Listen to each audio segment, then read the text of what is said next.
Hello, welcome to the channel Why Stories. Enjoy watching. He gave me a house, and what did he leave you with? A lonely old age, laughed the young mistress.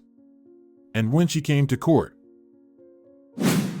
Christina gazed grimly at her wedding photo, a smiling Matthias in a formal suit with a small bouquet of lilies of the valley in his lapel, and herself with a somewhat embarrassed expression, shyly holding the hem of her white dress. The green apple bushes dotted with flowers and the ground covered with their petals. "Well," she said aloud, biting her lip, "my mom always told me not to get married in May, or I'd struggle all my life. Was I a naive, young fool? Everything seemed so cloudless then, and Matthias, there was no one better than him in the whole world. But what now?" Christina moved away from the dresser and wiped a tear from her eyelashes. It had been over a month since her husband confessed everything. And of all days, he had to reveal his infidelity on their anniversary. 12 years of marriage down the drain. And they hadn't had any children, which in hindsight was for the best. Christina couldn't imagine having to explain to a child that their parents had to divorce. Although, maybe things would have turned out differently with a child. No, she thought, a child wouldn't have helped, it would have all fallen apart even faster, like with Corona. Her husband left when Serena was only 4 years old, nothing stopped him. And now he doesn't even pay alimony, the girl is juggling 2 jobs, not knowing how to make ends meet. And yet, there was once such a great love. It seems that all these feelings can't stand the test of time. But what about those who are happily married for 50 years? True love? Don't make me laugh, it doesn't exist. Those who stay together for a long time build their lives on mutual respect and friendship. These feelings are much stronger than this so-called love. But I loved Matthias, truly loved him. It's pointless to argue about that, and I felt it from him too. But when did it all pass? I didn't even notice. Everything just turned into a habit. Even when he admitted that he had been in love with another woman for 2 years, I wasn't surprised. Deep down I felt it, though I suppressed my suspicions. Well, nothing can be done now. Let him live as he wants, I'll manage without him. I just feel that this lady has latched onto him tightly. I doubt it's all about love, money is the key. Matthias isn't that young, and he's no handsome man. To each their own taste, of course. I liked him, but then he was only 35 when I lost my head, and I was just 20. He was already a man with a status, earning well. My mom kept saying not to let him go. But I didn't need money at all, he won me over with his worldview and intelligence. I've always liked men like that. But now he's almost 50, and his serious business has undermined his worldview. I can't imagine what a young girl, she can't be older than 25, found in him besides money and status. She should be finding happiness with her peers. Oh, foolish girls, they don't understand what their craving for a rich life leads them to. And there's no point talking about great wealth. Yes, Matthias has money, but he also has a ton of debts. So many failed projects, investments, loans his company took on. It only seems like he's doing well from the outside. The girl clearly hasn't seen the state of his accounts, she was taken in by the expensive car, suit, and property. And he probably spun her some yarns too. Well, to hell with them, I'll go for a walk, my head is splitting. Christina quickly put on jeans and a t-shirt, tied her hair back, and stepped out into the warm June day. The traffic on the main street roared with a cacophony of sounds mixed with the revving of engines and honking horns. Summer was in full swing. Ice cream stalls were everywhere, and Christina decided to treat herself. She carefully unwrapped the Eskimo ice cream and bit into it with enjoyment. Instantly, childhood memories flooded her mind of walking downtown with her mom, eating ice cream in just the same way. The taste was different, of course, but she still enjoyed it. Christina hadn't eaten ice cream in a long time. Matthias wasn't a fan, and she rarely bought treats for herself, trying to stick to a very healthy diet. She wasn't particularly fond of sweets either, but this Eskimo ice cream seemed splendid to her. As she finished up, she heard someone call her name. Christina turned around, trying to spot the person in the crowd. Finally, her eyes landed on a slender girl in a red tracksuit, holding a small shaggy dog in her arms. Christina was taken aback. "Well, I didn't expect to run into you here," the girl said with a sly smile, and the dog let out a friendly bark, as if echoing its owner. "Hello, Ernesta.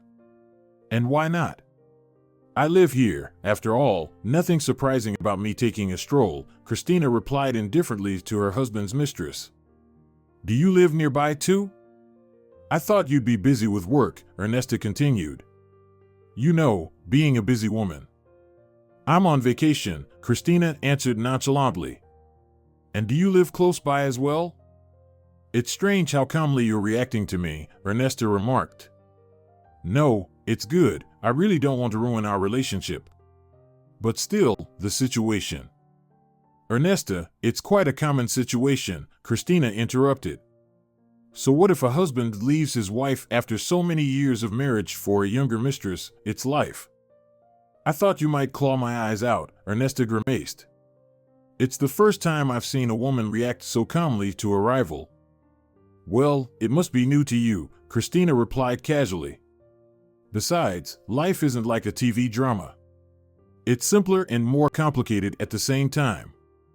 I respect Matthias, no matter what he's done. It's his choice and his right. And I'll give him the divorce, you don't need to worry. Just don't think life with him will be all sunshine. He's a complex person. Although if you have love." "And what, you think there isn't?" Ernesta laughed, stroking her dog. "To be honest, I think it's all about money, but it's none of my concern. Don't try to convince me that noble feelings overwhelm you.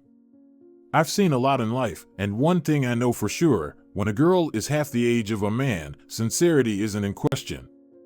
Matthias isn't that old, and it's perfectly normal that we found each other interesting.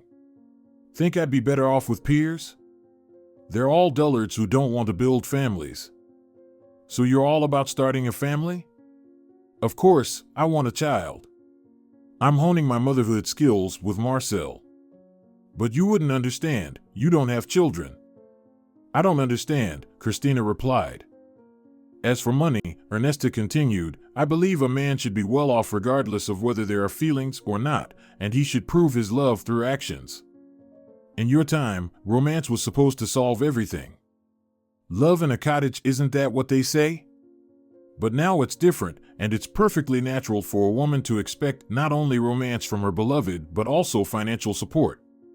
A girl like me shouldn't have to work, and maintaining oneself is expensive. How much does a manicure cost? And a cosmetologist? Well, yes, indeed," Christina bleakly smiled, observing Ernesta's flawlessly smooth face, her enhanced lips and thick lashes, clearly not of natural origin. "Ernesta, you'd do better to watch over your soul rather than your body. The body wears out sooner or later, but the soul stays with you forever. You may think youth lasts forever now, but believe me, no cosmetologist can restore the sparkle in your eyes." "What do I need that sparkle for?" Ernesta laughed. "My diamonds shine brighter than your eyes, they're more than enough. And if you think Matthias and I aren't serious, you're mistaken. By the way, he bought me a house, a kind of gift. Actually, I'm on my way to the notary right now to sign something." Christina froze in surprise. Matthias was quite stingy. Throughout their life together, he rarely gave her anything. She bought herself the jewels. What's more, she even saved up for her car. Matthias only contributed a little when the need for a car for his wife became urgent and she openly asked for money. All his property was registered under a firm. He avoided some taxes that way, so the news of him buying a house for his mistress shocked Christina. "That's how it is," she murmured. "Well, congratulations. Will you two be living there together?" "And how else?" Ernesta laughed in Christina's face. "After the divorce, Matthias will definitely sell this apartment where you're currently living. So get ready for a lonely old age alone with your soul." Christina felt herself boiling over. She was prepared to forgive her husband for cheating, even forgive him for such careful spending on his mistress, but this laughter threw her off balance. A lonely old age was never part of her plans. Besides, she hoped Matthias would act honorably and leave the apartment to her after the divorce. She had invested so much effort and time into making this place her home. Yes, Matthias had bought the apartment before they got married, and legally she had no claim to those square meters. Legally, yes, but morally. Moreover, it wouldn't cost Matthias anything. Her husband had always been decent, and Christina hadn't expected this kind of deceit. Having reassured herself that the mistress was simply mocking her, Christina bid farewell dryly and headed home. She was eager to talk to Matthias, who now rarely appeared at home, preferring to live outside the city. Apparently, it was their countryside house, built last autumn, that he had gifted to his mistress, although initially the house was intended for Christina. Christina had long dissuaded her husband from building it, but he insisted that a country house was a good asset and a secure investment. As usual, he had everything registered under his company, and Christina didn't interfere in her husband's financial matters. As it turned out, she had underestimated the situation. Realizing that waiting for Matthias was pointless, she decided to visit him herself, especially since Ernesta was in town and it was unlikely she would meet her at Matthias' home. Without wasting time, she jumped into her SUV and sped towards the highway. The village where Matthias had built the house was just a stone's throw away. The fashionable suburb that had replaced the once run-down village greeted her with wrought iron gates and a guard booth. The guard scrutinized Christina, checked something on his computer, and then opened the gates. "Thank God Matthias hasn't yet thought to remove me from the residence list," Christina smirked to herself. Or am I getting ahead of myself? Could Ernesta have lied just to spite me? She's watched too many of her soap operas. How can it be? All these girls can think about is money, and they still act like they're in the right. Well, her time will come, and she'll understand that money isn't everything. Christina slowly approached the high fence surrounding the beautiful stucco mansion. She pressed a button on her remote, and the gate smoothly slid open. As she drove into the courtyard, she immediately noticed Matthias' black sedan parked there. Matthias was home. She climbed the stairs and entered inside. "Matthias," she called out. Her voice echoed hollowly through the walls. The house was almost empty, only some furniture stood on the ground floor. Matthias had always wanted to hire a designer but kept postponing it. Now Christina could guess why. Apparently, Ernesta was managing everything here herself, not wanting anyone near her future nest. "Ernesta, why are you back so soon?" Matthias' voice rang out first, followed by his appearance. "Oh, Christina, is that you?" He looked genuinely surprised and clearly displeased by his wife's sudden appearance. "Not expecting me?" Christina smirked. "No," muttered her husband. "Matthias, we need to talk. I didn't know if you were coming home today or not, so I decided to visit you myself." "Well," sighed the man, "come in." "What's the matter? Did you bring the divorce papers?" "No, you're handling that. I'll sign everything, no problem with that, but... Anyway, today I met your Ernesta." "Ernesta," her husband interrupted. "Where, I wonder?" "Not far from here, she was heading to the notary's." "Ah, I see. Matthias, is it true that you gave her this house?" Matthias pressed his lips tightly together and remained silent for a long time. "Yes," he finally exhaled. "I didn't want to tell you to avoid unnecessary questions. But since it's out now, don't think I've lost my mind. It's just that things aren't going well for the company right now, so I quickly transferred the property to Ernesta, or else I'd lose the house if it was registered under the company or my name. You know I have debts." "I know about the debts," Christina nodded. "Does your girl know?" "It's not my business, but she behaves too consumerist. Don't make a mistake, Matthias. And she also told me that you're planning to sell our apartment. Is that true?" Matthias looked away. "Why are you silent?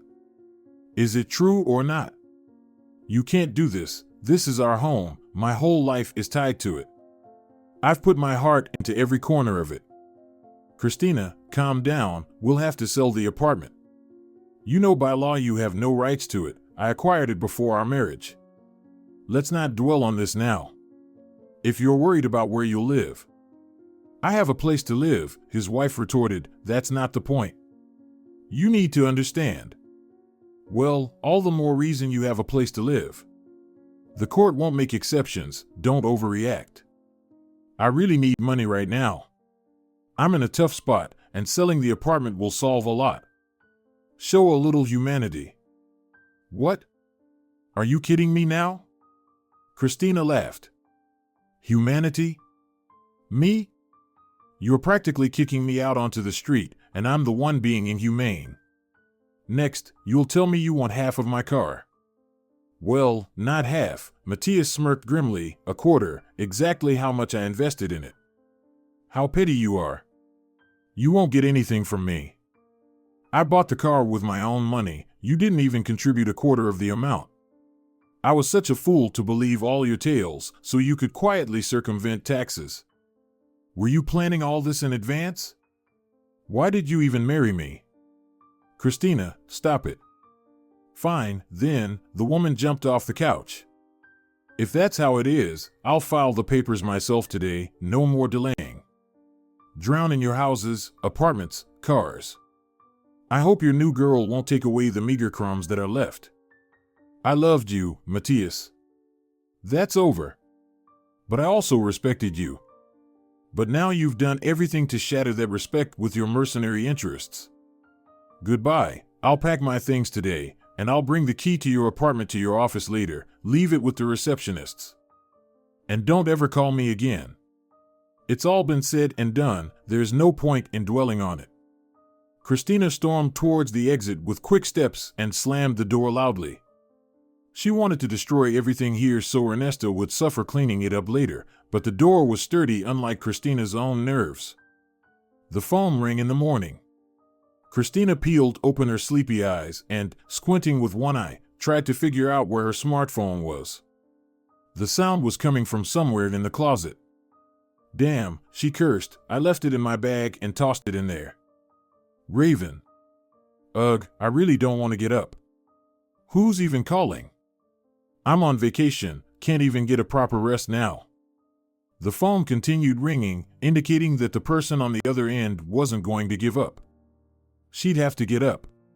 Christina lazily shuffled to the closet and fished out her phone from her bag. As soon as she picked it up, it rang again. The number was a landline. Hello, she answered sleepily. Hello, a male voice replied. May I speak with Christina Cedillo? Cabezas, Christina hesitated. Cedillo is my maiden name, go ahead.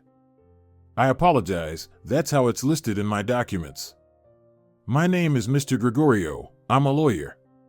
Could you come to my office today? Is this about the divorce? Christina sighed deeply, slightly relieved that Matthias was acting so swiftly. Divorce? Gregorio sounded surprised. No, I represent Mr. Rafe Sierra's interests. Are you familiar with this person? Rafe? Christina was confused. Honestly, no. Senor Sierra? No, definitely not. He was my client. He was? Yes, the thing is, he passed away 6 months ago, and now I need to announce his will to the heirs. You're listed as the sole inheritor, and I barely managed to find your phone number. Me? There must be some mistake, Christina frowned. I have no relatives by that name. Well, it's not certain he was a relative, perhaps just an acquaintance. People sometimes name non-relatives in their wills. Nevertheless, there can't be a mistake. Attached here is also your childhood photograph. Maybe you could still come by, and we'll clarify everything on the spot. All right, Christina continued to frown. What time and where? Gregorio gave his address and set the appointment for noon. Christina hung up and glanced at the clock. It was just past 11. Wow, that was a nice bit of sleep, she muttered aloud. And here I thought it was early for calls. Turns out lunchtime is just around the corner. She quickly brewed instant coffee, which miraculously appeared on the shelf, ate a sandwich, and took a shower. The drive wasn't far. Christina didn't bother dressing up, but upon arriving at the lawyer's office, she regretted it. She was greeted by a well-groomed receptionist whose suit cost more than Christina's monthly salary. "Senor Gregorio is waiting for you," the girl chirped. Christina was struck by how courteously she was treated. It was clear the law firm was thriving. The office gleamed with polished marble, expensive furniture was everywhere, and exotic plants stood in elegant pots. The secretary escorted the visitor to her boss's office. Gregorio turned out to be a well-fed elderly man, his eyes gleaming lively beneath designer glasses. "Senora Christina," the man spread his hands as if about to embrace her. "Please, have a seat." "Gregorio, I still believe there's some mistake here, and I'm not the person you're looking for. We'll sort it out right now." The lawyer briskly sat down behind his desk and began shuffling through some papers. "Here, please take a look. Is this you in the photo?" Christina took the photo he handed her. Her heart skipped a beat. The exact same photograph was kept at her home. When Christina was little, her mother often invited a photographer over. Back then, cheap Chinese cameras had just started appearing, and it was easy to take pictures yourself, but her mother was faithful to old traditions. On holidays, a man in a strict suit with a large trunk and a tripod always came to their house. Christina was always dressed up and not at all in the mood for a portrait shoot. So in this photo, she was captured as a girl in a beautiful silk dress with butterflies, delicate bows on her head, and a huge piece of half-eaten apple against her cheek. The apple itself was tightly clenched in her right fist, pressed firmly against the hem of her dress. "That's me," Christina exclaimed in confusion. "Definitely me. There's an identical photo at home. You see? And you say it's another person." Gregorio tapped his fingers on the table. "All the data here matches you too." "Sorry, but I absolutely don't know the deceased." "Are you sure? Let me show you his photo as well." The lawyer turned to his folder again and pulled out two glossy sheets. In one, a fairly recent photo, an old man with completely white hair and very sinewy legs was mooring some vessel. It was evident only that the man was somewhere at sea, marked by his tan and the indescribable blue in the image. But when Christina took the second photo, she almost withdrew her hand. Looking back at her was certainly the same man, only about 25 years younger, around 50 years old. The woman didn't know him, but the resemblance to herself was immediately noticeable. She had never looked like her mother and had never seen her father. She was always told that he died somewhere in the northern ice. She believed this until she was about 10, but then she understood. There was no polar explorer father, just an unfortunate love and an abandoned pregnant woman. "He looks like you, doesn't he?" The lawyer squinted. "You know, I won't keep you in suspense. Senor Rafe is your father." "That's impossible. My father died over 30 years ago, and his name was Theodore." "Are you sure? Is that what your mother told you? By the way, I think if you show her this photo, she'll change her expression immediately. You see, I was Rafe's trustee. We worked together for many years, and he told me a lot. I'm not at liberty to disclose attorney-client privilege, but the person is no longer alive. And there is a letter here in which he wrote everything to you himself." "A letter?" "Yes, along with the will, there was a letter for his daughter Christina. But I still don't understand. I, of course, didn't believe all my mother's nonsense about the polar explorer, but I thought my father just abandoned us. But he had a photo of me at 4 years old. So my mother somehow gave it to him. Your father was a good man, and he did not abandon you. By the way, your mother didn't lie about the polar expedition. He did often go to the Arctic. He used to be a geologist, gas, oil, and then he disappeared for a long time. It so happened that it was at this moment that your mother found out about her pregnancy. She informed Rafe and expected him back in 2 weeks, but the weather suddenly worsened, and the expedition was trapped in the ice for several months, with no communication or contact. They were even considered dead because some locals stumbled upon traces of an abandoned camp, and everything indicated that bears had been there. They found 3 bodies, the rest were considered missing. Apparently, this information was relayed to your mother. Out of grief, the woman either moved or abandoned everything. He did not know for sure. When he finally managed to get out, no one was waiting for him at the old address. No information, absolutely nothing, as if his fiancée had vanished into thin air. Then, several years later, he received a letter at his old address. By that time, Rafe no longer lived there but had not sold the apartment. He still hoped that Josefa, your mother, would get in touch, and he was not mistaken. Inside the envelope was a photo of a little girl and a note. "I don't know if you are alive, Rafe. I waited and believed for so long, knocked on your door, but there was only silence. It seems you are no longer in this world. It's foolish to write to a dead man, but I no longer know how to tell you that you have a daughter. Her name is Christina. She is already 4 and learning to read. She is very smart, just like you, and she looks exactly like you. It seems like God is comforting me." There was nothing else. The envelope was completely clean, with no return address or even a hint of the sender. Rafe used all his connections, but Josefa had vanished without a trace. Later, he found out that Josefa had changed her surname and registered her daughter with it. Only God knows why. Maybe she just wanted to forget the past. She never told you? No. I always thought Cedillo was our family name for my grandmother. My mother said something about a big fight between her and my grandfather, and they gave up his surname, and we followed suit to support her. But I might be mixing things up. I was very young and don't remember well." "I see," the lawyer nodded. "But how did my father find me?" "He found you a long time ago, about 6 years back. He hired a private investigator, a former detective. The man quickly discovered everything. It used to be hard to get information, but now, I don't know the details, but it came down to Rafe finding you, and then something in him faltered, and he just got scared. Can you imagine, hoping for so many years, finding you, and then giving up? What was he afraid of? Think about it. By then, you were already a grown woman, married, and had never heard of him. And suddenly, out of the blue, your father shows up.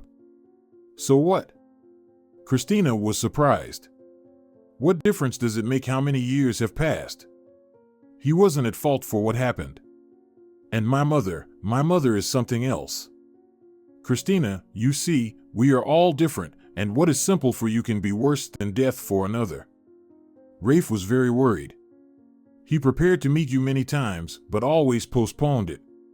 He wanted to see Josefa too, even watched her from a distance.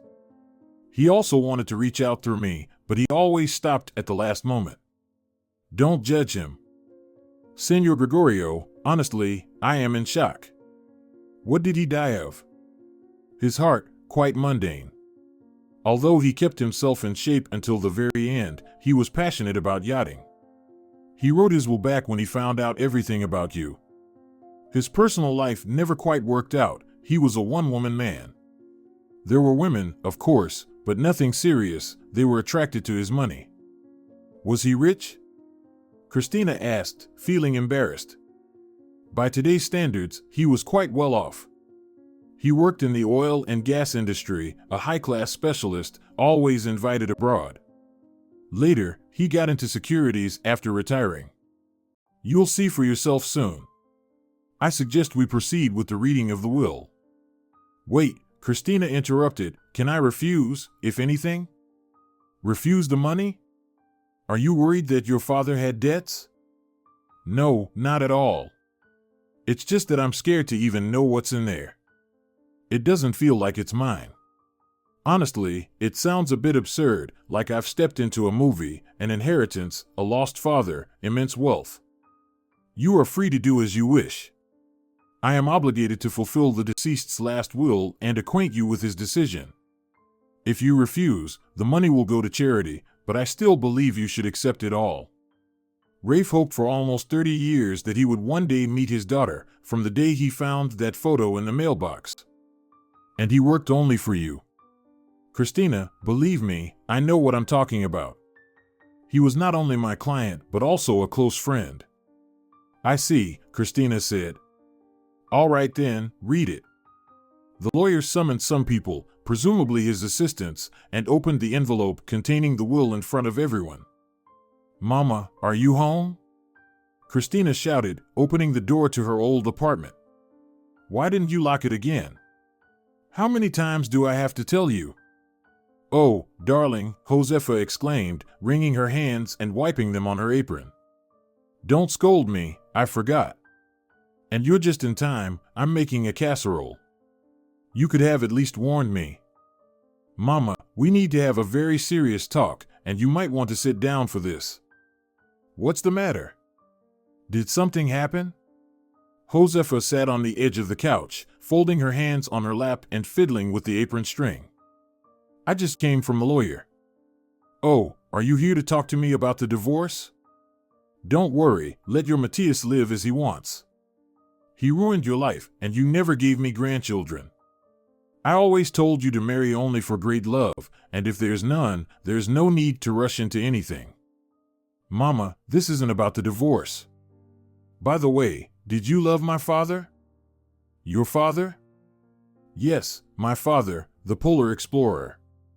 Her mother pursed her lips and looked intently at her daughter. Sweetie, do you think I would have struggled all these years alone if I didn't love him? Well, not completely alone, I had you, but still. Christina took out a photo of Rafe from her bag and handed it to her mother. Josefa looked at the picture, confused. Where did you get this? She asked in a trembling voice, reaching for the photo. Josefa carefully took the picture, and Christina saw tears well up in her mother's eyes. Mama, is this really my father? Darling, was all the woman could say before bursting into tears. Christina spent a long time calming her crying mother. She made her some coffee, and when Josefa had composed herself a bit, Christina told her everything she had learned from the lawyer. Mama, there's also a letter, but I haven't read it yet. I'm scared. Let's read it together. So Rafe was alive all these years and... Read it, daughter, please read it. Christina took out a white envelope with "To my daughter Christina" beautifully written on it. She opened the letter, and the page was filled with neat lines of writing. She began to read aloud. Hello, my dear daughter. When you read these lines, I will probably no longer be alive. I feel it.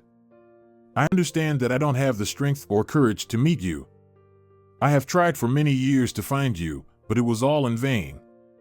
But fate was kind, and a few years ago I managed to find you. Yet something inside me stopped me from just walking up and saying, Hello, daughter, I am your father. I know I will blame myself for this hesitation until the end of my days. But life is not as simple as it seems.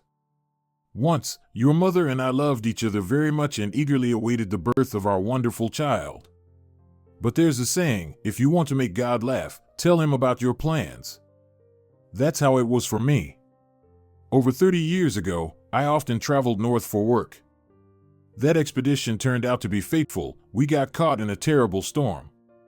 Several people died, and the survivors were cut off from civilization for many months. Our group was considered missing. As I later found out, relatives were immediately told not to hope for much. Your mother was apparently overwhelmed with grief and left her home.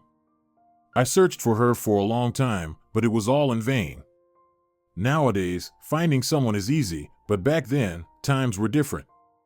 Sweetie, I resumed my attempts when I found your photo in my mailbox. You are so beautiful. I don't understand why Josefa acted the way she did. She could have at least asked the neighbors. Of course, few people knew I had returned, but we still had mutual acquaintances. From what I gathered, you moved to another city for a long time and only returned when you got married. This was later explained to me by the private detective I hired to search for you. Daughter, the past cannot be changed now, and I feel that I will never be able to speak with you. Don't judge me harshly. I am a weak and sentimental person, though I was a tough man with strong principles, hardened by the northern winds all my life. I don't know what's happening to me. I can't even explain it to myself. I was afraid. Afraid that Josefa had stopped loving me, that she had found someone else. I remained alone. If only I had known that she was still waiting for me, I would have moved mountains to find you. But fear and doubt were to blame. Never be afraid or doubtful, sweetie, and then everything will be fine. I have lived a long life, and believe me, I know what I'm talking about. I was never afraid of anything, but with age, I gave up, my health declined, and the constant loneliness took its toll. I worked a lot and amassed a considerable fortune. If you accept even a part of what I have, I will be the happiest person. Don't see this money as an attempt to buy you off, no. All this time, I worked with only one thought, that one day I would hug you and be able to make up for your suffering. I have a weak heart, age is catching up with me. I don't know how much time I have left, but I feel it's not long. And if I still don't have the courage to speak with you, you will receive this letter after my death. I love you, sweetie, with all my ailing heart, and I never forgot your mother. You were and are the two most precious treasures in my life. I hope what remains after me will bring you happiness. Rafe. Both women were silent. In the looming silence, the ticking of the wall clock was distinctly audible. And to think, I believed it was all a lie. Christina broke the silence, about the polar explorers, about dying in the ice. No, sweetie, it's all true, her mother whispered. Oh God, what a fool I was to believe that colonel. What colonel? Christina asked, alarmed. Theodore, you don't remember him. We separated before you turned one. He came to tell me that Rafe had died. He talked about the found bodies and how there was no hope. At first, he just came by, bringing some groceries, and then he started courting me. I was pregnant with you at the time and gave in. But don't get the wrong idea, nothing happened between us. When I was 8 months pregnant, he suggested we move, and when you were born, he officially recognized you as his. But I couldn't live with him. Before you turned one, I went back to my mother. Now I understand that Rafe was already looking for us, but couldn't find us and gave up. He didn't know my mother, especially since she lived in another city. It was all very complicated. It seems unimaginable now, not having any relatives' details or anything. But back then, we didn't even get married, we just lived together. Mom was against it, so I didn't introduce them, and he didn't have parents, he was an orphan. It seems like I could have just asked around. But when I left with Theodore, I didn't tell anyone, I just wanted to forget everything and start anew. Now I realize that if I had been his official wife, everything would have come out sooner. But there's more. Theodore later brought me an official document, stating in black and white that Rafe Sierra was officially declared dead. Do you think he lied? Christina frowned. I didn't think so at the time. Now I understand he could have done that. Rafe must have resurfaced by then. Theodore couldn't have not known he was alive. I trusted him completely. After all, he was an official, an officer. I couldn't run around the authorities with a baby, so he took care of everything. It turns out that's how it was. Theodore pursued me by all means, offering to marry me and then travel with him as his lawful wife, but I was either scared or had an intuition that Rafe was alive. I can't explain. One day we had a big fight. I remember he grabbed you from the crib, and I went mad, hitting him with my fists and screaming. The next morning, I packed our things when he left for duty and went to my mother. I haven't seen him since. And why did you put my photo in my father's mailbox? When those photos were taken, and I looked at them, I felt an overwhelming longing. You reminded me so much of Rafe in that photo, the same mischievous look, like you were planning something, and those eyes. I don't remember what came over me, but I put the photo in an envelope and came here secretly from my mother. I told her I had to inquire about a job, that an interesting position had opened up. I got on the train and left. I walked around Rafe's house for a long time. I should have asked the neighbors. Oh, I should have. But what's done is done. I went into the building, rang the doorbell, and naturally, no one answered. So, I slipped the envelope into the mailbox, knowing no one else would see it. I thought I was doing the right thing. As you can see, someone did see your envelope. Mama, why didn't you ask any of the neighbors? The lawyer said that father sometimes came to check the apartment, never sold it, always hoping you would come. I did come, but I acted like a fool. What can we do now? There's nothing we can do now, Mama. Father has died, but I'm glad to know he didn't forget us. All these years, I lived believing you lied to me, for my own good, of course, but still. I thought father just abandoned you when you were pregnant, and you and Grandma made up that story about the expedition to avoid unnecessary questions. Oh, my sweet girl, how could I lie to you? I didn't tell you much about your father because it was hard for me to cope with it all myself. Why didn't he come to me? I would have accepted him, despite being ashamed in front of you. I loved him all my life. All your life. Is it possible to love someone all your life? Christina pondered. Or does Mom say that because she avoided the harsh reality of domestic problems? Did she romanticize father's image and believe in love? Yes, probably so. Daughter, Josefa interrupted Christina's thoughts. Did he leave you something, then? I'm not asking out of greed, just curious. He mentioned it in the letter. And you went to the lawyer to hear the will, right? It would be wonderful if he left you his old apartment. I would love to visit it once more. There was such a lovely balcony. We used to stand there and kiss all the time, and the neighbor, Adelita, would scold us, calling us shameless. So many memories in that place. But he probably sold it, so I don't even dream of going back. No, Mom, Christina smiled, he didn't sell it. You'll have the chance to relive your memories, but I'm still unsure whether to accept the inheritance or not. Of course you should. And don't think I'm so worried about the money, it's just that the apartment would be useful to you now. I understand Matthias is planning to leave you with nothing. You mentioned he's already taken control of everything with his mistress. At least you'd have a place to live. You can always stay with me, this is your home too.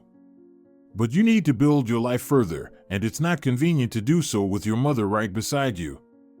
That's true, Mom, but it's not just the apartment. Not just the apartment? Josefa was surprised. Yes, Christina nodded. Father left everything he had, and it's a lot, Mom, too much. Look, here it is. She handed her mother the will. Josefa read it carefully, her eyebrows rising higher with each second. So, it turns out, she finally said, Rafe was wealthy? What about these yachts?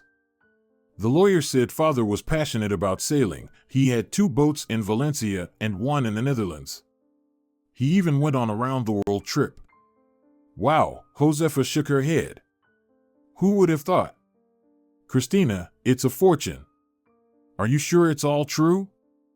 Yes, I didn't believe it myself, but Senor Gregorio showed me all the documents. There's no mistake. If I accept the inheritance, all of this will be mine. I just don't know what to do with such wealth. And if you don't accept it? You could just take part of it, the apartment, for example, and let the rest go to charity. Such a large sum of money. I have to either accept everything or reject everything. That's the condition father set. I don't know why he did it that way. Rafe was always a maximalist, it's just like him. Daughter, where is he buried? I'd like to visit his grave. Senor Gregorio said the body was cremated, and the urn with the ashes was placed in a columbarium at the local cemetery. We'll definitely visit, but I need some time to process all this first. Christina and her mother talked for a long time. Josefa reminisced about the past, occasionally crying and hugging her daughter. That evening, Christina decided to stay with her mother instead of returning to the empty apartment where her marriage had ended. Christina moved into her father's old apartment. Everything there seemed so unfamiliar and strange to her: antique furniture, stuffed northern animals, collections of minerals, and old photographs. In one photo, she saw her smiling mother in Rafe's arms. She spent a long time looking at it, not wanting to change anything there. Josefa visited several times and immersed herself in memories, often standing on the balcony. Christina even set up a resting spot for her there, with a small table and a wicker chair. The woman moved all her belongings there. She didn't tell Matthias anything about the apartment, the inheritance, or that her father had been found. He didn't need to know. Now she was just waiting for the day of the court hearing. The divorce was scheduled for the following week. Before that, Christina wanted to visit Valencia and admire one of her father's yachts. She didn't know anything about sailing and planned to sell the boats. However, it turned out that their maintenance had been paid for several years in advance. In any case, there was enough money, but she didn't want them to sit idle. Still, before selling, she wanted to see the vessel in person, touch the ropes her father had tied knots on, and feel the helm. Valencia greeted her with warm August air, humid and somewhat muddy. Christina had been here a long time ago, back in her school years, but other than the Cathedral of St. Mary, she didn't remember much. Now everything seemed different. She didn't have to rent a place. Her father had an apartment here, which now belonged to Christina. She entered the dark hallway and climbed the wide steps to the second floor. Behind the large double doors was a huge apartment with high ceilings adorned with old stucco. Christina was amazed at how well her father had preserved everything. It was evident that the massive furniture was not a replica, but carefully restored antiques. On the wall hung a French clock with chimes, and from the ceiling of the living room hung a giant crystal chandelier. What a place, Christina whistled, walking around her new possessions. Why did father need all this? Investment? Although if you live in Valencia, it has to be in a house like this. I can't argue with that. After resting a bit, Christina went to the port, where a handsome man named Tomas was waiting for her. They had arranged in advance that he would show her the yacht and coordinate the next steps. Tomas turned out to be a man in his early 30s, very tall and exceptionally athletic. His arms were so strong and sinewy that Christina shivered when she saw them. But his smile was kind and open, complemented by wide, childlike gray eyes framed by black lashes. What lashes, Christina thought as she responded to Tomas's firm handshake. Any woman would die of envy, and he's a handsome man himself, clearly hardened by sea air and physical exercise. Tomas, the man introduced himself. I don't like formalities, so I'd appreciate it if we could switch to informal communication right away. All right, the woman laughed. You can call me Christina or just Chris, whichever you prefer. I like Chris, it sounds very casual and sincere. Christina sounds too serious and formal. No offense. None taken, Christina laughed. I also prefer being called Chris. Great. Shall we get acquainted with the yachts? Absolutely, Captain, Christina replied cheerfully. Tomas led Christina to the pier and walked her through a long line of docked yachts. It was the first time she had seen a vessel so close. On pictures, they seemed so small, but here, they looked like real giants. She shared her observation with Tomas. That's nothing, he chuckled, you should see the ocean yachts. They would really blow your mind, they're like floating apartment buildings. They seem huge from the outside, but they feel even bigger from the deck. You'll see for yourself soon enough. Here we are. Tomas stopped near two yachts. The hull of one was marked with blue stripes, and the other with burgundy. Meet the beauties, Chris. The one with the blue stripe is your namesake, Christina, and her neighbor is Josefa. Really? The woman was surprised. I see my father was a romantic, naming his boats after me and my mom. He never said a word about it. I asked him more than once why he gave such names to his beauties. Rafe always said they just sounded beautiful. By the way, I didn't even know he had a wife and daughter. He always came alone and never spoke about his family. Do you live in another city? I won't hide it, Tomas, Christina sighed. I only found out I had a father 2 months ago. Unfortunately, I didn't get to meet him. The lawyer called me for the reading of the will. It was a real shock for my mom and me. Now all his property belongs to me. I know my father was very attached to his yachts, but I have no connection to this world and would like to sell them eventually so they don't rust in the port. I'm sure there are people who would be interested. Oh, absolutely. I wouldn't mind acquiring one myself. Many people coveted Rafe's boats. They were lucky for him.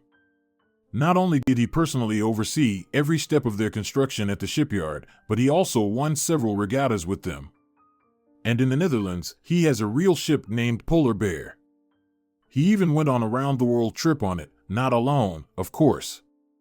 I feel so sad that I couldn't get to know my father personally. He seems to have been an outstanding man, if the stories about him are to be believed. That's putting it mildly. Rafe was a man with a capital M and did a lot for those in need. He didn't stash money under the mattress like a greedy old man. He always said that everyone is rewarded for their deeds and strive to help people. In fact, he introduced me to sailing. I was just a kid back then, only 15. He invited me, you could say, to be a cabin boy on his crew. Over 20 years, I worked my way up to captain, not of a pirate ship, of course, or a military one, but still. So, you're a real captain? Christina was surprised. Absolutely, Tomas winked. If you like, I can show you. How about a little trip? We could sail to Ibiza and back. What do you think? I'd love to, Christina's eyes widened. I've only been on a yacht once, in Phuket, but it was more like a speedboat than a yacht, and without sails. We'll sail on Josefa. It's smaller, so we don't need to gather a full crew. Aye aye, Captain, Christina saluted playfully. Tomas helped her aboard and then got busy preparing for the sail. The trip was fantastic, the wind was strong enough, and the vessel moved swiftly over the gentle waves. Christina enjoyed the breeze and the sun's reflections off the water. Tomas stood by the helm, embodying the perfect captain from a romance novel. Christina couldn't help but daydream.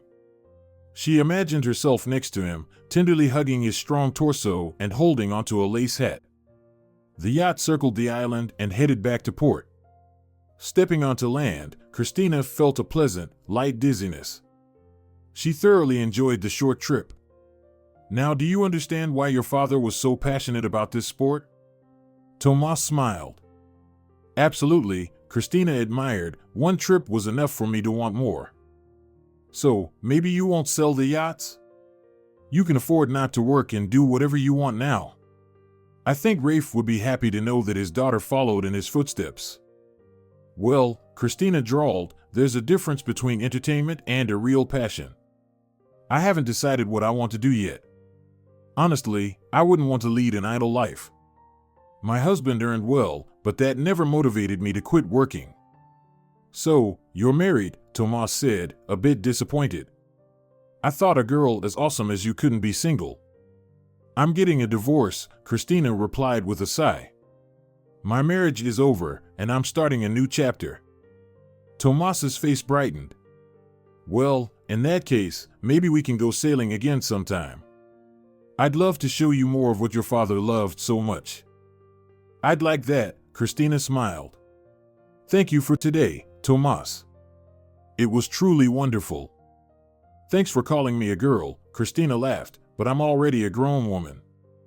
And as for my husband, actually, I'm getting a divorce next week. Really? Tomas was surprised. How come? Is your husband crazy? Letting go of a woman like you? Maybe he is crazy, Christina laughed loudly. He's been having an affair for a long time. Can you imagine, he confessed on our anniversary. What a jerk, Tomas shook his head. I don't understand some men, they have a beautiful, smart, interesting wife. What more do they need? Drive him mad or something? You don't seem like a nag or a shrew. He found someone younger.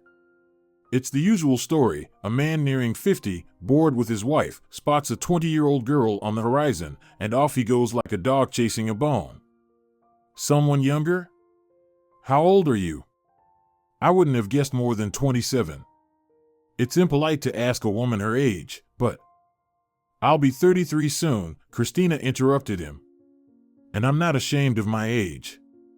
What's there to be ashamed of? You certainly have no reason to be ashamed. You look great, and you're younger than me.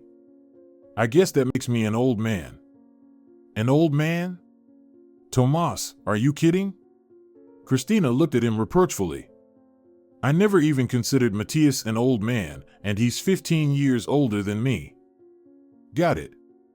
All right, I won't bother you with such talk anymore. It must be unpleasant. It's fine.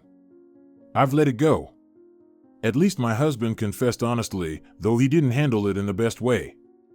We didn't have any jointly acquired property. He put everything in the company's name to pay fewer taxes. And now I've found out that he gave our house to his lover. Can you imagine? The one we built together, and he's essentially throwing me out. But now I don't care at all. My father left me so much that I can live in different places every month if I want. Does your husband know about the inheritance? No way, he's greedy for money. He'd come up with some trick. I'm afraid he might try to claim half of it. Why would he? Inheritance isn't considered joint property, you can be sure of that. Really? I was so worried. Why didn't you ask the lawyer? I didn't even think of it. That's women for you, worrying over nothing, but checking the facts? Not their thing. All right, I won't criticize you. How about we grab a bite? There's a great pizzeria nearby with amazing paninis. My treat. I wouldn't say no, Christina smiled, but let me treat you. Let's say, to celebrate my inheritance and remember my father. Well, if you insist. Though it's not very gentlemanly of me. That's all right. I don't believe a man needs to be overly gallant. As they drove to the pizzeria, Christina asked, Tomas, how about I sell you one of the yachts? Seriously, I don't need them, and this way, they'll be in good hands. Are you kidding? I can't afford that. I have my own boat, much smaller, and it already costs a fortune to maintain. I'm just an ordinary IT guy. It took me 10 years to save up for my boat. Rafe's yachts are a dream for people like me, but I can find a buyer for you. Are they really that expensive? Christina looked at Tomas. Christina, sailing is either for the rich or the obsessed. I fall into the latter category. I love living the dream. What if I rent them to you? Would that work? Sell your boat and choose between Josefa and Christina. Sail as much as you want. I even have another one in the Netherlands, but I don't know how or when to go there. Rent them, you say? Tomas frowned. That suits me better, as long as you don't charge an arm and a leg. Me? I have no idea how much they cost. You decide how much you can afford. You could just take care of it. What do I need the money for? That's not a problem anymore. I know you wouldn't take anything for free, but I think your care for the yacht would be the best payment. If you're not joking, I'm all for it, Tomas smiled. And here we are. Christina arrived at the courthouse in an elegant sports car she found in her father's country house garage. There were several cars there, one she had never even dreamed of. And she loved cars. Even the one she saved up for was chosen very carefully, considering everything. Powerful cars had always been an unattainable luxury, though Matthias drove a prestigious German business-class sedan and rarely allowed Christina to drive it. When he did, she loved the roar of the engine and the feeling that all that luxury and power was entirely in her hands. Now it seemed her dream had come true. Christina didn't need all those cars. She'd be content to drive each of them once and then choose the best one. Now, the woman silently closed the door of her bright yellow Italian car and proudly walked towards the entrance. She went up to the second floor where the courtroom was located and saw Matthias with Ernest standing by the window, animatedly discussing something. Hello, Christina said cheerfully with a smile, long time no see. You look happy, Matthias said awkwardly. Eager to put an end to this? Me? Judging by Ernest's face, it seems she's the one most eager. Ernest grimaced in a sarcastic smirk. And where's your little dog? Christina squinted. Not allowed here, or don't you want her to see this show? Christina, are you drunk? Matthias was outraged. Yeah, drunk on life. I just find it funny how serious you both look. You should be happy, everyone is getting what they want today. And what kind of car is that? Her husband asked timidly. We saw you pull up in that yellow car. Oh, that, Christina smiled, that's mine now, but don't think you'll get half of it. Everyone gets what they deserve, Matthias. You took everything from me, or rather, didn't want to share. Did you think I'd spend my old age scraping by? Well, guess what? Life sometimes has surprises. Please, everyone proceed to the courtroom, the clerk's voice interrupted Christina before she could finish. Well, let's go, she waved her hand. 40 minutes later, it was all over. Christina dashed out of the courtroom, not wanting any more contact with her ex-husband and his new partner, but Matthias caught up with her. Still, tell me, where did you get that car? I didn't like how calm you were when the judge said you wouldn't get anything after the divorce. Matthias, what does it matter to you now? We're strangers from now on. Oh, just tell him, Ernest interjected as she approached them.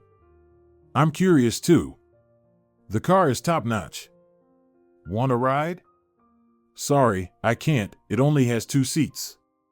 I got it as part of an inheritance, along with many other similar cars, yachts, houses, and a substantial bank account. Yeah, right, Matthias laughed.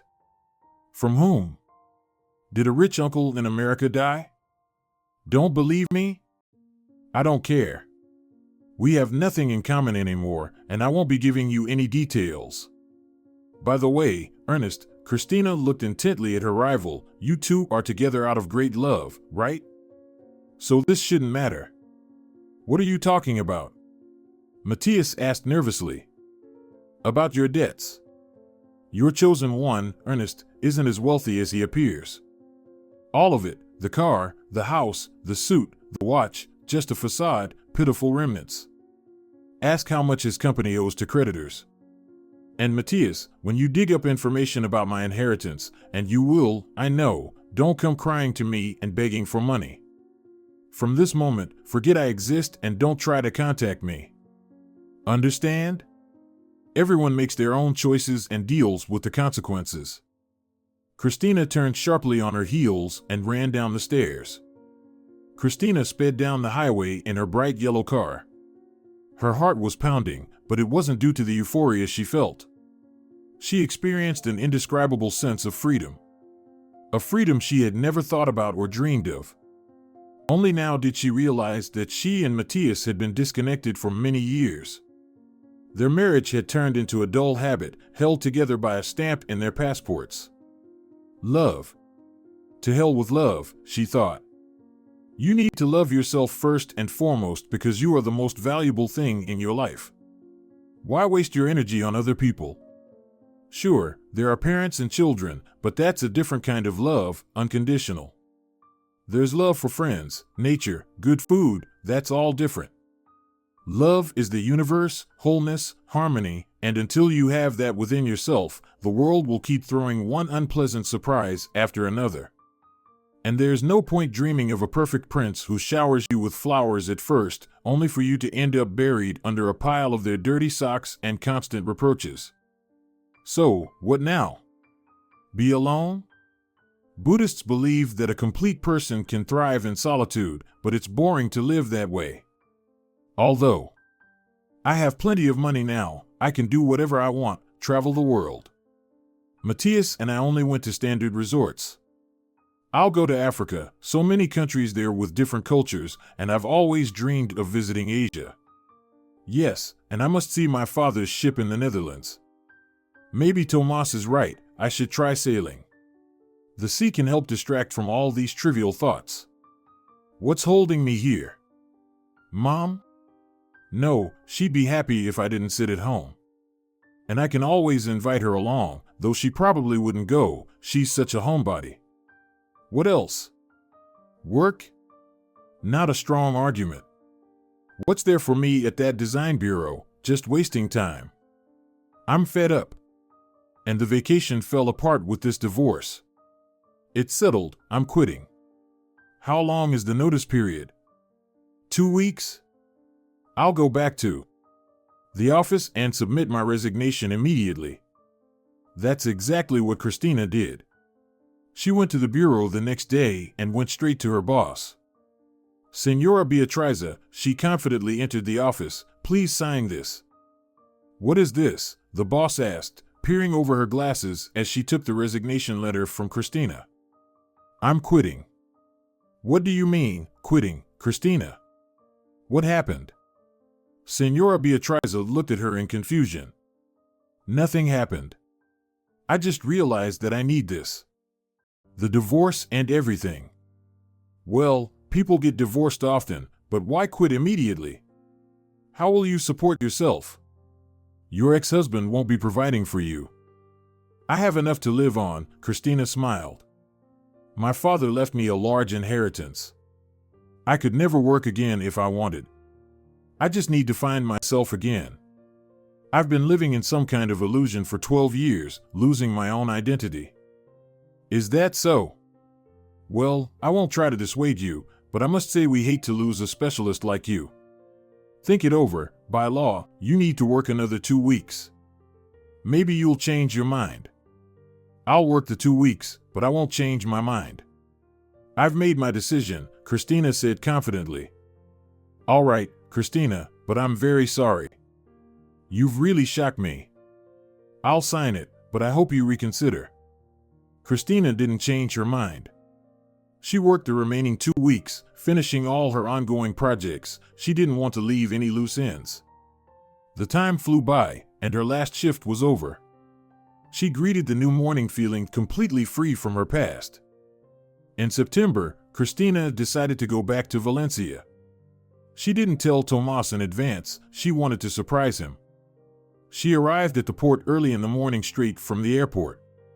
It was quite chilly, and she wrapped herself tightly in her cashmere coat. She walked to her father's yachts. There was almost no one at the pier. She dialed Tomas's number, but he didn't answer. What an idiot. Why did I come here? Christina thought. Well, I'll wait for him on the boat. Maybe he'll show up. Christina boarded the Josefa and went down to the cabin.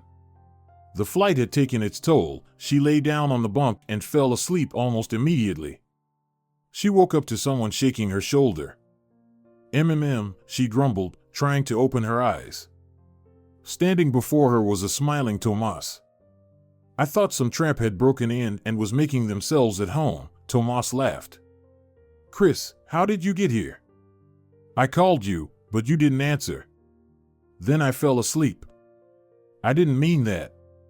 What brings you to Valencia? Tomas, I got divorced and quit my job, and now I want to start a new life, Christina declared straightforwardly as she got up from the bunk. Just like that, Tomas was surprised. So, what have you decided? I thought maybe you're right, and I should learn to sail a yacht. Where do I start? Well, darling, Tomas laughed, it's not that simple. You need to learn. How long will it take? It depends on your luck. Generally, to acquire basic skills at a sailing school, it takes about a year. There's theory, navigation, and piloting to learn. Automation makes a lot of things easier, but you need to know the basics. After that, you can decide for yourself, but I can teach you practical skills on the side. I'm in, Christina's eyes sparkled. Can we start right now? You're eager, Tomas winked at her. No, we can't go out to sea today, the weather isn't great. But I can show you how everything works here, and then we can go to the sailing school to sign you up for classes. Yay! Christina clapped her hands. Over the next few hours, Tomas passionately explained everything on the yacht and how it was used. He showed her how to tie nautical knots, explained the principle of steering and using sails, and demonstrated how the instruments worked. Christina was thrilled. Well, Christina is a bit more complex. It's a bigger yacht, and you'd need a crew of 3 to 4 people to sail her. I like Josefa, Christina said, looking into the distance. I can sail her alone, right? Does it matter that I'm a woman? It doesn't matter, Tomas reassured her. We have a girl in our club who's only 15, and she's already won a round-the-world regatta on her 30-meter yacht. No way. Christina's eyes widened. There are many women sailors. It only seems tough and complicated at first glance. If you have willpower, a love for the sea, and a desire to live, then welcome aboard. I do want to live. Christina shouted. Why are you shouting? I see you do. Shall we go then? I need to be somewhere right now. I wasn't planning on staying at the port. I came here by chance. Yes, let's go. Tomas helped her into his car, and they drove for a while. When they reached the center of town, he drove into one of the courtyards. Chris, listen, I didn't mention this earlier, but you can wait in the car if you prefer, or you can come up with me. I promised to visit my daughter today. Daughter? Christina exclaimed in surprise. Don't get the wrong idea, she's almost grown up. She'll be 17 soon and is in high school. 17? Yes, her mother and I got married right after school. We thought it was true love, forever, and all that. Amadia got pregnant almost immediately and gave birth at 18. That's when we realized that our little world wasn't as rosy as we thought. I was in college then, working night shifts as a guard or doing freelance computer jobs. Money was tight. Amadia stayed home with Serena and didn't work or pursue further education after high school. So, I did what I could. Our parents helped, of course. Amadia's grandmother lived here and took us in. After she passed away, the apartment went to Amadia. They live here together now, and our marriage fell apart after 3 years. Amadia found someone else. We parted without fights or scandals. I understood that she wanted a better life, which I couldn't provide at the time. My only condition was that she wouldn't prevent me from seeing Serena. Amadia lived with that man for a while, but they split up. She's still trying to sort out her personal life. I helped them out, of course. My daughter doesn't lack anything. As for Amadia, she's still a part of my life. I understand she might not be in the right, but she's the mother of my child. And do you get along well with Serena? How does she feel about all this? Oh, Serena is amazing. I never really left her life. She's a smart girl. When she was 5, she told me, Dad, why did you marry Mom so early? You should have tested your relationship over time. Can you imagine? She said it just like that. I was surprised, of course, wondering how such a conclusion came from a 5-year-old, especially since her mother didn't have an answer herself. But we get along well. She keeps me updated on her life, and I do the same. We have a very trusting relationship. She doesn't have the same rapport with her mother, but doesn't want to live with me either. Understandable, since I live in a one-room apartment, and she's a teenage girl. She visits, but I go to see her more often. Will you come up with me? I'd like to introduce you. Are you sure it's okay? Christina felt a bit embarrassed. Why not? Amadia isn't home. She went off somewhere with another suitor. Serena is home alone. All right, although I feel a bit shy. Shy of whom? Serena? Don't be. You'll see, it'll be fine. Christina and Tomas went up to the 3rd floor of a huge old building. Even the staircase deserved to be called a work of art. Wow, Christina admired, looking at the statues in the niches. Remnants of former glory. They recently did some renovations here. It had been run down for years. They decided to restore the cultural heritage, even though half of the apartments here are still communal. Amadia's grandmother somehow managed to get a 3-room apartment. They say she even intentionally got a guy drunk to get him to sign it over to her, and then he died. Seriously? Christina grimaced. Who knows? Should we believe the gossip? Here we are. Tomas rang the doorbell, and a cheerful chime was followed by the sound of someone's brisk footsteps, like a happy little elephant slapping its wet feet on the parquet. The door swung open. Dad, squealed a tiny girl with blue hair and a freckled face. Oh, you're not alone? This is Chris, right? I recognized her right away. Christina was taken aback, not expecting such a reaction from the girl. Hi, Chris. I'm Serena, very pleased to meet you. Dad's told me so much about you. Hi, Serena, Christina replied, feeling a bit shy, and then looked at Tomas. I wonder what he could have told you. Everything. Dad is like an open book. Come in, or the neighbor will start complaining again about me yelling across the landing.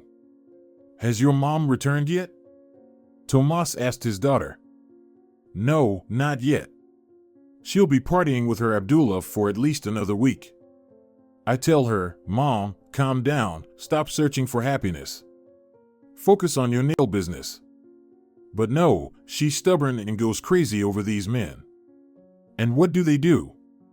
Use her and leave. They sing her songs, take her to the sea. That Archon took her to Dubai, did his business, and then she had to buy her own return ticket. How can she be so foolish? Serena, stop talking about your mother like that, Tomas requested, though not very strictly. Christina realized that Tomas fully agreed with his daughter's opinion and was only trying to stop her out of politeness in front of a guest. Why should I stop? Am I not telling the truth? It doesn't stop me from loving her, I just want her to be happy, not like this. After each Abdullah, she cries for a month, work halts, and I have to take care of her clients. And I have school, exams to prepare for, not to do nails. But we need the money. Serena, how many times have I told you? Tomas interrupted the endless stream of speech. If you need money, ask. Don't neglect your studies. Serena shrugged, clearly accustomed to these conversations, and changed the subject. So, Chris, what brings you to Valencia? Staying long? Dad, how can I take your money? I know you. Chris, don't think my dad is some rich guy. If you're one of those gold diggers, though I doubt it because you don't seem that type, but just in case, drop it, Dad doesn't have a penny. And if he's trying to impress you with a yacht, that boat's worth is peanuts. I'm not after any money, Christina laughed, still getting used to the manner of this big-eyed girl. I've got plenty of my own. Really? The girl's eyes widened. Really? Looks like your dad hasn't told you everything? Christina shot a sly glance at the blushing Tomas. I think I'll go make us something to drink, Tomas suggested meekly and slipped out of the room, leaving Christina with his daughter. He always does that, ducks out when he blushes, doesn't want anyone to see his embarrassment. But I just say things as they are, Serena proclaimed proudly. So, tell me. I inherited a fortune. Now I'm rich. A big inheritance? Too big. Now I don't know what to do with all of it. And no kids? No. No husband, no kids. I got divorced recently. Now I'm trying to start a new life. I want to learn to sail a yacht. Oh, you've come to the right person. Dad will teach you quickly. He even taught me, but I'm not that interested. I want to be a designer. You draw? Yes, but I'm more interested in interiors. I'm passionate about them. To become a good specialist, you need to study abroad, which isn't possible right now. I'll try to get into architecture here, and maybe I'll get lucky and get an internship abroad through the university. That's commendable. Chris, forgive me for being so straightforward. I don't know how to be any other way, but I'll tell you one thing, I can see right through Dad, and I can tell he likes you. But your wealth is a serious problem. Why is that? Well, Dad is a proud man, used to achieving everything on his own. He's very kind and trusting, but money can ruin people. He's afraid of it. Afraid of people? Money. I don't know what kind of mental block he has, but he might treat you well now and then start thinking that you two are from different social backgrounds and withdraw into himself. It happens all the time at the yacht club. Only Rafe was a cool guy, tons of money, always brought me little treats, and never got conceited. He and Dad were on the same wavelength. By the way, you look a lot like him, especially your eyes. Rafe? Christina was surprised. Rafe Sierra? Yeah, that's him. It's so sad about him, the heart attack. He was old, but I really loved him. That's my father, Christina sighed.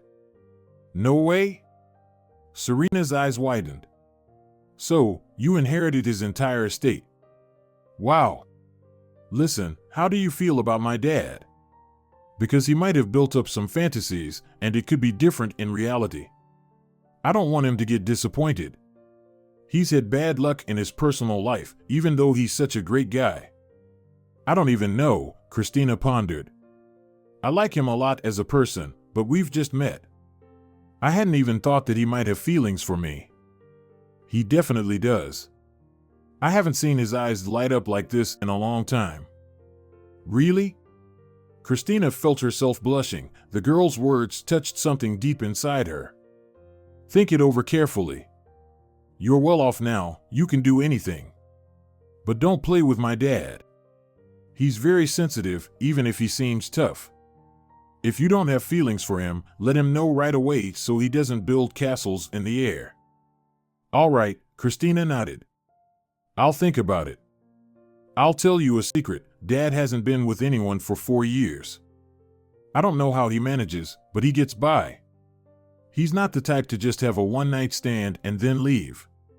He's a romantic, believes in true love, thinks there's only one and it's for life, even though he thought the same about Mom. But their love boat crashed against the rocks of reality, and they were very young when they got married. Imagine if I got married now. How long would it last? A year? I want to experience life, not be locked in 4 walls with a husband and diapers. Maybe I'll think about it when I'm 30. You have to take such steps consciously, even if the love is strong.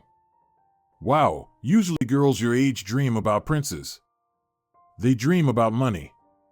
Almost all my classmates are obsessed with it, convinced that a man should provide for them, take care of them. What are they, plants, animals, or sickly creatures that need someone to care for them? It's a complete misunderstanding. In reality, they just want to do nothing and pout their lips. They should improve their brains instead. Very few actually do. The guys aren't much better, although there are a few more sensible ones among them. The cult of money is very strong, I agree, Christina nodded. I'm glad you hold that opinion. Where does a young girl get so much wisdom? Many people never understand these things, even as they grow old. I read a lot, and I'm interested in everything, plus I watch how methodically my mother ruins her life. I don't want to ride around with various Abdullahs in the Emirates. Until I become self-sufficient, I can't afford to be with a loved one, he has to live with me. Why burden him with my stupidity or inexperience? I'll look for a husband who's interesting to be with, not just to have kids. And if I don't find one, well, I'll be fine alone. Girls, come drink coffee, Tomas appeared in the doorway. Yes, Dad, we're coming, Serena responded. And Chris, think it over well and know that my father's feelings for you are genuine, not about the money. Christina lay on the wide bed in her apartment in Valencia. Light from a street lamp filtered through the curtain, casting strange shadows on the walls, and she could hear the shouts of some drunken people from the courtyard. Could everything Serena said be true? She wondered, struggling with insomnia. I thought Tomas flirted with everyone, that it was just his manner. I never suspected he might have feelings for me. We've only seen each other a couple of times. Can it really be? But my heart does race when I look at him or catch his gaze. I never felt this, not even when I fell in love with Matthias. Is this just hormones, or is this what real love looks like? It felt like a shock when I first saw him. I wasn't ready then, but now I'm really curious. Do I have feelings for him, or am I just influenced by my conversation with Serena? He doesn't need my money, he supports his daughter from his first marriage, and Tomas is a very interesting man with incredible energy. I like his simplicity. If it's not an act, he's a gem. But I believe Serena and my intuition. It's not an act.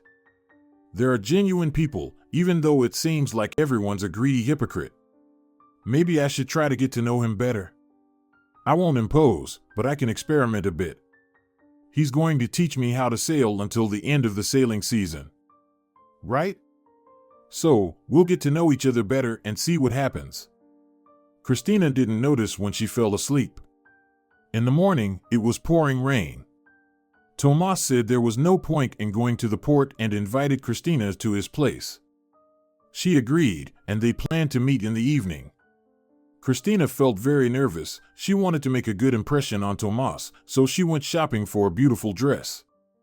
But everything she saw was either too fancy or not suitable for a casual evening. She settled on a simple bright green knit dress. She loved her reflection in the fitting room mirror. By evening, she arrived at Tomas's house by taxi. She had visited a salon and had her hair and makeup done. Tomas greeted her with a broad smile. "Wow, a touch of summer in the harsh autumn," Tomas said admiringly and kissed her on the cheek. "I made us dinner. I hope you like steaks." "It smells wonderful," Christina smiled. "Tomas, I..." Before she could finish, Tomas pulled her into a tight embrace and kissed her. The world around her spun. Christina realized that from this moment, she was finally starting to truly live. If you're enjoying it as well, leave a like and subscribe to the channel.